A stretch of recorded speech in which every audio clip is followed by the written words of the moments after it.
Buenos días a toda nuestra audiencia de este podcast de Estudia las Escrituras. Como siempre decimos, estamos contentos, gozosos de que el Señor nos da en su misericordia la oportunidad de estar reunidos una ocasión más por estos medios de tecnología que el Señor nos permite usar para edificar a la iglesia de nuestro Señor Jesucristo.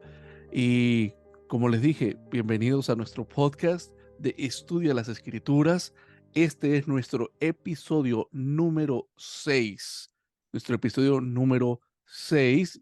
Ya con eso se habrán dado cuenta que todavía estamos algo nuevo, pero bueno, acá estamos cada día queriendo con ese fin y objetivo de que analizar las escrituras y que la iglesia se siga edificando. Mi nombre es Franco Plácido y ahora le quiero dar la bienvenida a Ramón, quien es el pastor maestro de la Iglesia Bautista Emanuel. Saludos, Pastor Ramón. Hola Franco, saludos. Es para mí un placer, un gusto estar contigo en esta ocasión, en el episodio número 6 y con nuestra audiencia de Estudio de las Escrituras para que juntos podamos hacer esta meditación en el mensaje que prediqué el domingo pasado. Así es, Ramón. Ahora lo que siempre estamos con este esquema, antes de ir e introducirnos con preguntas y dialogar un poco con respecto a lo que vamos a hacer. Vamos a brevemente a abrir nuestras escrituras, el que lo quiera hacer en sus casas, igual lo vamos a presentar en la pantalla. La porción que estuvo enseñando Ramón en la iglesia el domingo pasado del libro de Marcos, capítulo 8, versículos del 31 al 33. Unos versículos cortos, pero de verdad que son de mucha edificación y de poner bastante atención lo que vamos a analizar y hacer estas preguntas a Ramón. Entonces, continuamos a leer el texto de Marcos, vuelvo a repetir, capítulo 8, versículo del 31 al 33. En la Biblia Reina Valera hay un título que se le pone y se le dice Jesús anuncia su muerte. Y leemos la palabra de nuestro Señor Jesucristo. Y comenzó a enseñarles que le era necesario al Hijo del Hombre padecer mucho y ser desechado por los ancianos, por los principales sacerdotes y por los escribas, y ser muerto y resucitar después de 3 días. Versículo 32. Esto le decía claramente. Entonces Pedro le tomó aparte y comenzó a reconvenirle. Versículo 33. Pero él, volviéndose y mirando a los discípulos, reprendió a Pedro, diciendo, Quítate delante de mí, Satanás, porque no pones la mira en las cosas de Dios, sino en las cosas de los hombres.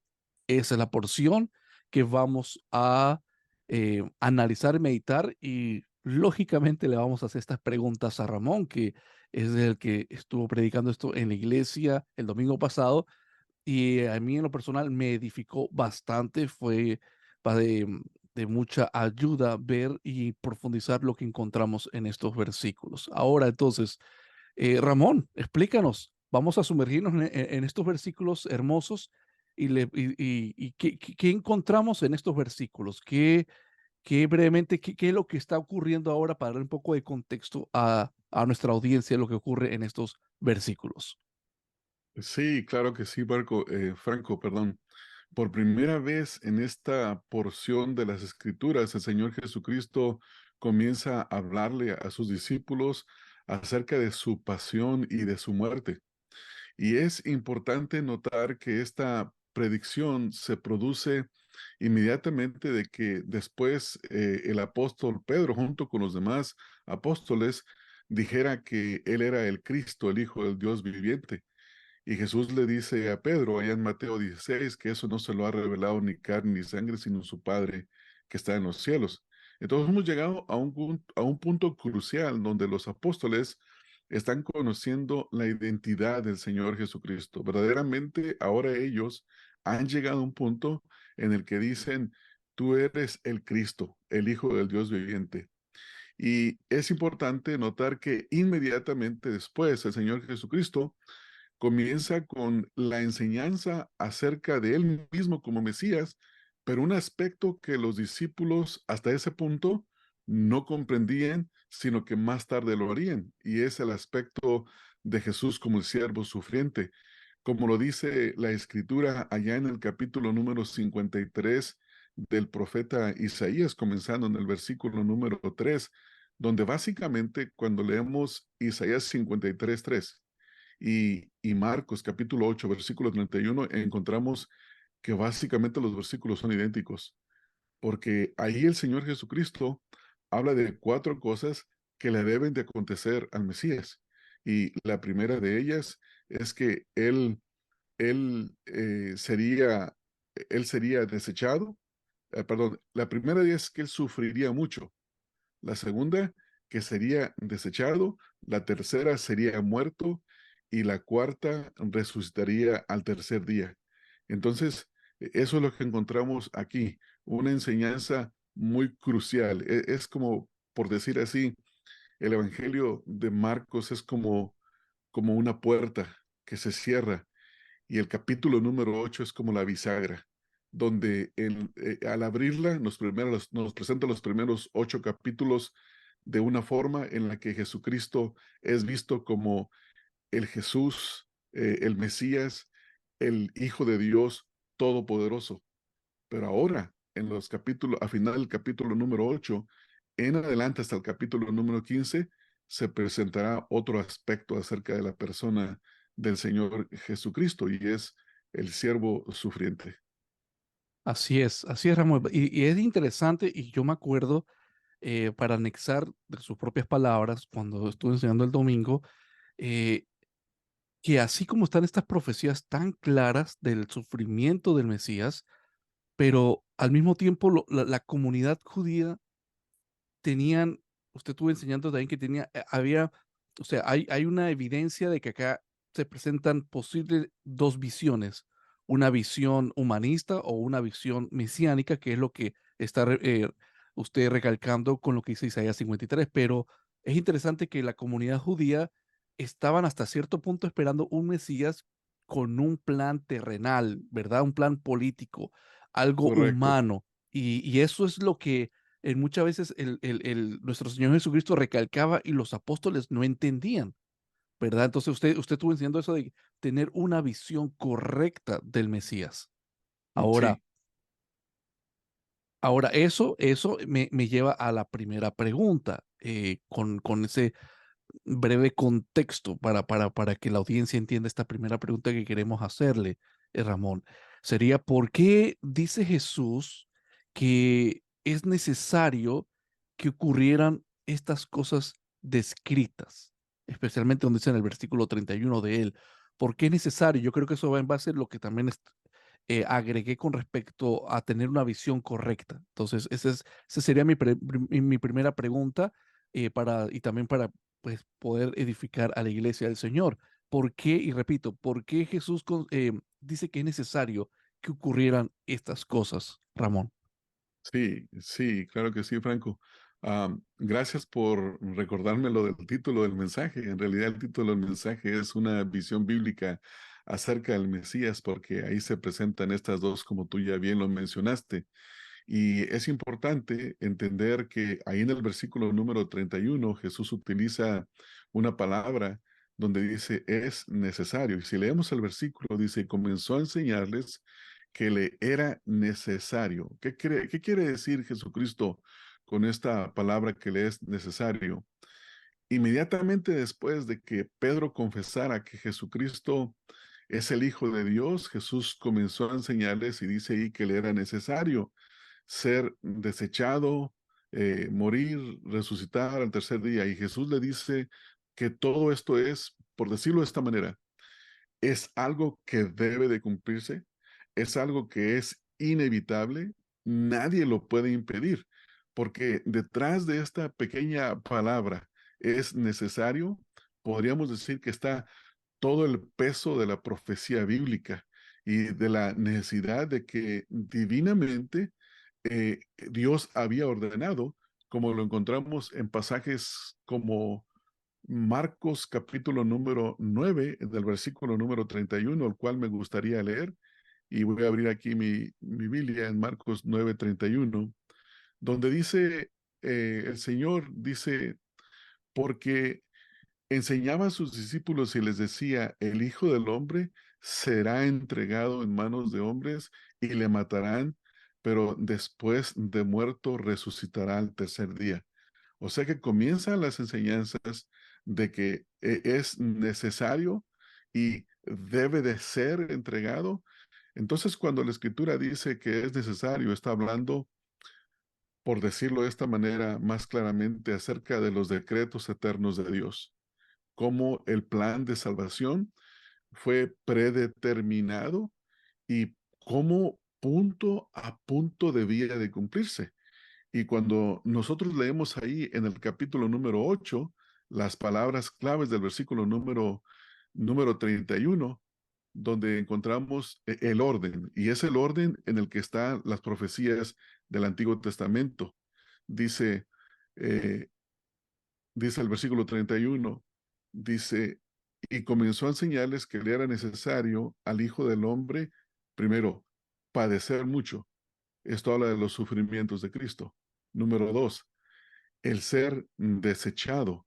Y eso tiene que ver que los ancianos, los principales sacerdotes y todos los escribas le desecharían. Y es importante ver ahí que esta idea de desechar tiene que ver como examinar y encontrar lo fallo, es decir, no propio, no apropiado para ser el Mesías.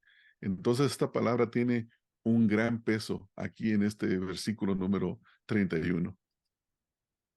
Gracias, Ramón, por compartirnos esa información muy valiosa y muy importante de analizar y extender ahora con esta siguiente pregunta que le quiero hacer.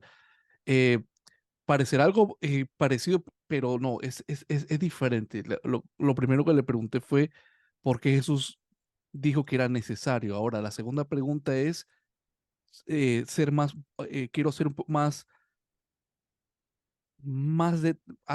detallista. O sea, ahora la pregunta sería, ¿cuáles eran esas cosas? O sea, lo primero ya nos aclaró que era necesario, ¿verdad? Del padecimiento del Señor.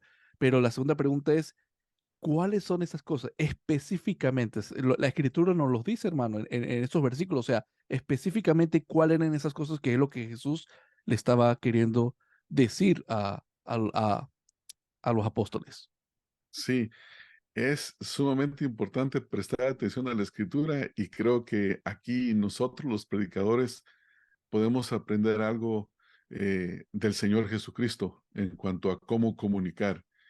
El Señor es tan preciso en lo que Él dijo y el Espíritu Santo, moviendo a Marcos, le ha inspirado, le ha dicho lo que tiene que escribir, y el orden que se menciona aquí son cuatro cosas. Primero, que sufriría mucho. Segundo, que sería desechado. Y tercero, que, perdón, sí, que moriría. Y cuarto, que resucitaría. Pero es importante notar que cada una de estas cosas es el orden en el que el plan de Dios se debía llevar a cabo. Como por ejemplo, si leemos el versículo que yo ya mencioné hace un momento, en Isaías 53:3, dice, despreciado y desechado entre los hombres, varón de dolores, experimentado en quebranto, y como que escondimos de él el rostro y fue menospreciado y no le estimamos.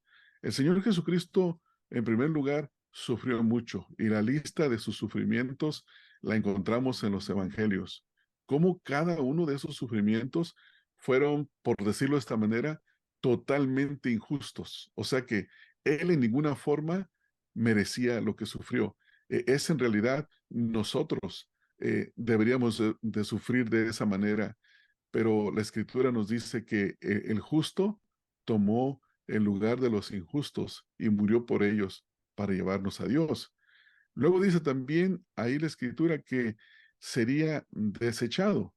En el Salmo 118, en el versículo número 22, si abre su Biblia ahí conmigo, en el Salmo 118, versículo número 22, nos dice la escritura lo siguiente. Vamos ahí, denme un segundo para encontrarlo. Aquí lo tengo. La piedra que desecharon los edificadores ha venido a ser cabeza del ángulo. Esta era una profecía acerca del Señor Jesucristo como el fundamento, como el Mesías prometido, el verdadero. Y hay una analogía aquí de la edificación de un edificio, donde cuando un constructor iba a seleccionar la piedra, la observaba de todos los ángulos, veía que fuera apropiada y la escogía. Y aquí la escritura nos dice que la piedra que Dios escogió para tender el fundamento fue desechada por los edificadores, es decir, por los hombres. Y esto, vemos que el cumplimiento de esto está allá en Segunda de Pedro, en el capítulo número 2, perdón, Primera de Pedro, capítulo número 2, donde en el versículo 4 dice, acercándoos a él piedra viva, desechada ciertamente por los hombres, mas para Dios escogida y preciosa. En tercer lugar, vemos que no solo sería desechado, sino que sería muerto. La muerte de Cristo realmente es un asesinato. No podemos decir que él murió de una enfermedad crónica, que murió porque ya era una persona adulta. Él sufrió la muerte, pero fue un asesinato básicamente, porque se le arrestó sin pruebas injustamente, se le azotó injustamente, el juicio que tuvo no fue un juicio legítimo, la sentencia no fue legítima y él fue asesinado por los hombres, específicamente por los líderes del pueblo de Israel, por los políticos romanos, por los soldados que ejecutaron su muerte. Pero todo esto ya estaba predicho, la escritura en el Antiguo Testamento lo menciona, pero también nos dice la escritura que él habría de resucitar al tercer día. Si vamos al Salmo 16, la escritura ahí nos menciona acerca de su resurrección. Y no es el único pasaje, pero es por nombrar a uno de ellos. En el Salmo 16, en el versículo 1, número 1, dice, guárdame, oh Dios, porque en ti he confiado. Oh ala mía, dijiste a Jehová, tú eres mi Señor. No hay para mí bien fuera de ti. Y sigue diciendo, para los santos que están en la tierra y para los íntegros en toda mi complacencia, se multiplicarán los dolores de aquellos que sirven diligentemente a los ídolos. No ofreceré yo sus libaciones de sangre, ni en mis labios tomaré sus nombres. Y sigue diciendo todo esto, pero allá en el versículo número 10 dice, porque no dejarás mi alma en el Seol, ni permitirás que tu santo vea corrupción. David, escribiendo aquí proféticamente, se refiere al Señor Jesucristo. Entonces, volviendo a la pregunta, ¿qué cosas eran necesarias que ocurrieran? Estas cuatro cosas que Jesús menciona, tan específicas, las cuales ocurrieron al pie de la letra sin faltar ninguna de ellas. Me di cuenta, Ramón, en la forma como el Señor responde y se ve cronológico, o podemos decir que sí, cronológico, esos detalles de lo que iba a pasar paso a paso y cada una de esas cosas, por ejemplo, usted citó el Salmo 118, ha citado el Salmo 16, donde el Señor presenta, porque dice en el versículo 32 que Jesús habló claramente, o sea, quiere decir que hizo lo que está usted haciendo y él, pues lógicamente como nuestro Señor, mucho mejor, en el sentido que está explicándoles claramente con pruebas, con fundamento del Antiguo Testamento, para demostrarle el suceso, o sea, al final así hay sufrimiento, hay padecimiento, pero termina con la resurrección, dice el versículo 31. Pero lo que me cautiva, Ramón, es el versículo 32 en cuanto a la respuesta o la reacción de Pedro. Porque Jesús hablando claramente con pruebas, aún así se ve, ahí me gustaría que aportara, hermano, de repente en lo que estoy diciendo, aún Jesús hablando estas cosas de forma con fundamento de la escritura del Antiguo Testamento, parece como que Pedro aún así no pone atención, es lo que observo. Porque Pedro dice, entonces Pedro le tomó aparte y comenzó a reconvenirle. Y ahí me gustaría hacerle una pregunta. ¿Qué entendemos con esa palabra de reconvenirle? Para de repente muchos que no lo comprenden por la versión de Reina Valera. Pero eso me ahorita en lo que usted está explicando, porque él está dando toda la prueba para que sus apóstoles, o en este caso Pedro específicamente, tuviera un descanso, un gozo, que Dios tiene todo bajo orden. Entonces, es acá donde viene y me hago acordar del título de su mensaje del domingo, que aún así con esto, la visión de Pedro no estaba realmente enfocada en la visión bíblica hasta estos momentos. ¿Qué nos puede decir con esto, Ramón? Sí, eso es así. En el versículo 31, Jesús presenta una visión de sí mismo acerca del Mesías, lo que la Escritura dice acerca del Mesías. Y en el versículo número 32, cuando vemos después de las palabras de Jesús, dice la Escritura que entonces Pedro le tomó aparte y comenzó a reconvenirle. El diccionario de la Real Academia Española dice que la palabra reconvenir tiene que ver con el hecho de reprocharle a una persona, de reprenderle a una persona por algo que ha dicho o ha hecho. Eso está En este tremendo, hermano. caso, Eso está eso es tremendo. tremendo. Sí. Y es interesante aquí con la Reina Valera, la Biblia Reina Valera, porque en el versículo número 33, el Señor Jesucristo dice, pero él, volviéndose y mirando a los discípulos, reprendió a Pedro. Ujú. Entonces, la palabra reconvenir y la palabra reprendió en griego es la misma palabra, Ok. solamente que la Reina Valera traduce de esta manera como para hacer un ornamento de palabras. Eh, por ejemplo, la Biblia de las Américas es una Biblia muy textual y la Biblia de la Reina Valera es textual también, pero trata de usar como un español bello. Ok. Y a algunos nos gusta más, preferencialmente, estudio la Reina Valera, y hay otros hermanos aquí mismo en nuestra congregación que prefieren la Biblia de las Américas, pero las dos Biblias son excelentes traducciones. Sí. Creo que es una cuestión de preferencias. eh, eh, y realmente eso es impresionante, ¿no? Que él comienza a decirle, estás equivocado. O sea, lo que tú dices está mal. No debe de ser así. ¿Cómo es posible que tú vas a sacrificar tu vida? Ese camino no es bueno, porque todo el resto de los versículos, desde el 33 hasta el 38, todo tiene que ver con la respuesta de Cristo a la reconveniencia de Pedro. Todo tiene que ver con eso. Noten que le dice en el versículo 33, quítate de delante de mí, Satanás, porque no pones la mira en las cosas de Dios, sino en las de los hombres. Y luego más adelante es parte de otro sermón que habré de predicar, pero va conectado. Jesús enseña a sus discípulos que el que quiere guardar su vida la va a perder, y el que la pierda por causa del Evangelio y de él, la ganará. Entonces, Pedro está actuando de una forma totalmente contraria a la voluntad de Dios y está tomando el camino ancho y espacioso, el cual es fácil. Y en ese sentido es tan importante las palabras que Pedro pronuncia aquí, porque muchos de nosotros quisiéramos un evangelio fácil, un evangelio que no implicara el desprecio. Cuando venimos a Cristo, la primera cosa que ocurre es generalmente el desprecio de nuestros seres queridos, nuestros familiares nos desprecian, los compañeros de trabajo se burlan de nosotros, hay gente que pierde sus empleos por venir a Cristo. Otros pierden negocios, otros pierden muchas cosas, pero al perder todo eso, están ganando todo.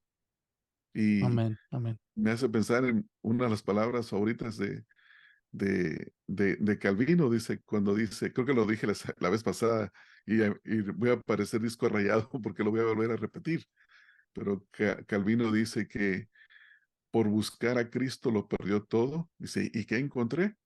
Todo en Cristo. Amén. Y eso es exactamente lo que encontramos aquí en esta porción de la Escritura. Entonces, brevemente, como pues, última pregunta, pero yo creo que ya en parte lo contestó, sería que si vamos entonces a una aplicación, sería, yo creo que está muy evidente de que tenemos que tener, y tomo nuevamente el título de su mensaje del domingo, que es, hay que tener una visión bíblica del Mesías. Porque si tenemos, le hago esa pregunta, si tenemos una visión errónea de Jesús, pues prácticamente estaríamos fuera de la voluntad de Dios, ¿correcto, Ramón? Sí, y no hay salvación. Tremendo. Una visión errónea de Cristo no salva. Es importante no solamente que creamos en el verdadero Mesías, sino que nos arrepintamos, obviamente, ¿no? El arrepentimiento tiene que estar ahí, pero un arrepentimiento basado en lo que el Señor Jesucristo es y lo que ha hecho. Entonces, por eso esto es sumamente importante que nosotros conozcamos al Jesús de las Escrituras, porque Pablo dice que a los corintios se les acercaron y les predicaron otro Jesús y Mm, recibieron otro espíritu y creyeron otro evangelio, porque fueron seducidos por la predicación de estos superapóstoles. Sin embargo, nosotros tenemos que ser transformados por las escrituras y no por la oratoria o el engaño de los hombres. Y esto es amén, sumamente importante entenderlo. amén. Importante, sumamente importante de tener al Jesús bíblico. Y para finalizar, eso es algo ya, una pregunta pequeña. ¿Es posible que muchas personas lleguen a la iglesia buscando a un Jesús que no sea el bíblico, hermano? O sea, que lleguen y cuando se le presenta el Jesús bíblico les choca, les impacta, pueden decir, este no es realmente el Jesús que busco, y eso es lamentable, considero, pero le hago esta pregunta. Muchos pueden llegar con un enfoque equivocado de Jesús. Sí, eso es cierto. Bueno, en mi experiencia como pastor, he recibido llamadas de personas que quieren venir a congregarse en la iglesia, pero quieren una cita y quieren hacerme preguntas. Y eso está bien, que hagan las personas preguntas. Pero una de sus preguntas que me han hecho es, ¿qué tiene la iglesia para ofrecernos? Mm, Y buscan todo tipo de cosas que sea para su bienestar de ellos. Por ejemplo, ellos preguntan, ¿qué hay para los jóvenes? ¿Qué hay para los niños? ¿Qué ayudas tienen para los necesitados? No les importa todo el bienestar, pero no les preocupa la doctrina. No me tremendo. preguntan nada acerca de la doctrina. Simplemente es cuál es nuestro bienestar.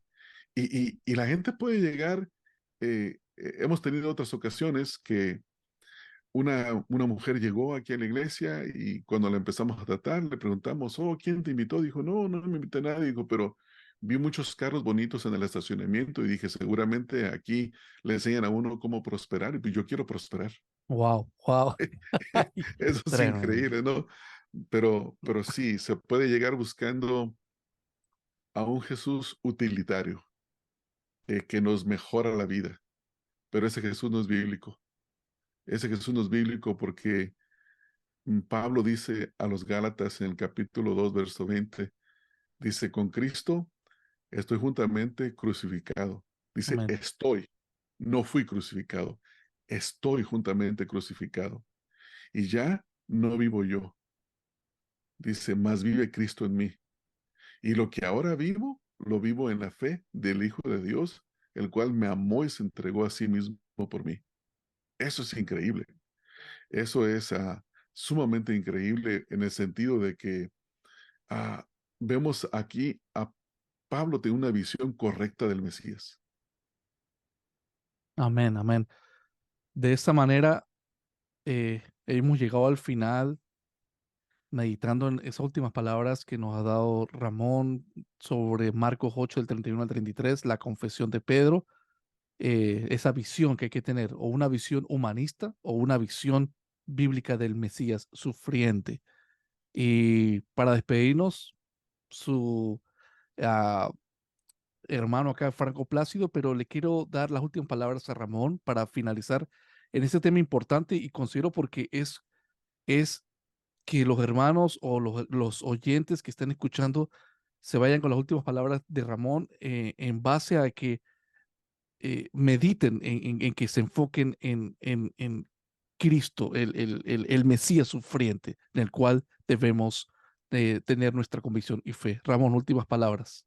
Sí, tal vez una palabra de exhortación y una de ánimo. La palabra de exhortación tiene que ver con que cada uno de nosotros tiene su Biblia en la mano. Cuando va a la iglesia tiene una Biblia en la mano.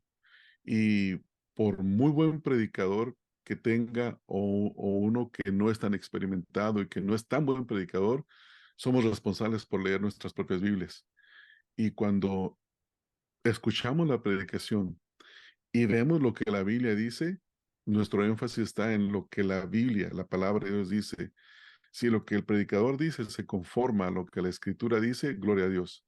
Si no, pues nosotros somos responsables de ver qué dice la Escritura, ¿no? Y tener una visión bíblica de Cristo conforme a lo que las Escrituras dicen. Y segundo, que, que tengan aprecio por aquellos que les predican, que tengan aprecio, especialmente si algún hermano que está escuchando este podcast no es miembro de nuestra congregación, les animamos a que oren por su pastor o pastores, los aprecien, oren para que sean cada día mejores expositores y prediquen bíblicamente para que ellos sean beneficiados de una visión correcta de las escrituras, pero que sí, no se dejen engañar de evangelios falsos como el de la prosperidad, evangelios que evitan el sufrir, evangelios que llaman a las personas a tener una mejor vida hoy y no al sufrimiento que el Señor Jesucristo dijo, como Pablo dice, todo aquel que quiera vivir piadosamente en este mundo padecerá persecución. Amén. Entonces, una visión bíblica del Mesías implica también eso, sufrir con él. Amén. Gracias, Ramón, por estas últimas palabras. Esto fue el podcast de Estudia las Escrituras, perdón, episodio número 6. Si el Señor lo permite, la próxima semana estaremos con un nuevo episodio. Dios le bendiga a todos. Dios les bendiga, bendiciones. Bendiciones.